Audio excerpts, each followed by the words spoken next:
One thing about a soul food kitchen, leftovers never go to waste.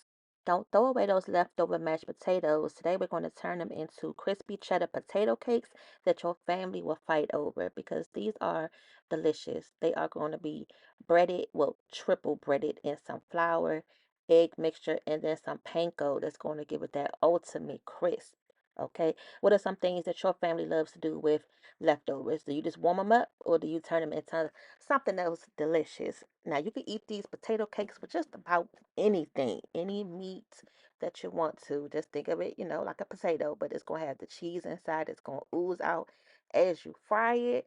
Whew, you can't ask for another side dish. And leftovers don't have to always be boring. I know you may have had a whole meal the night before, and then the next day you may want something different. So, this is a way to, one, not waste food, but to get a different vibe the next day and still eat good. And you don't have to waste any money with buying a whole new meal. Okay, y'all? Listen, you got to work smarter, not harder. Just make the meals interesting and fun so that way your family will love them. And they will never know that these were some leftover mashed potatoes if you do have the family that turns their nose up about reheating leftover night food.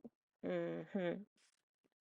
And you just want to cook these potato cakes on each side for about 2 to 3 minutes until they are nice and golden brown, but just make sure you rotate them and move them around a little bit, not too much because you want to make sure they still fry on the bottom. But if that panko sits for too long, it will burn. That's the only thing with these.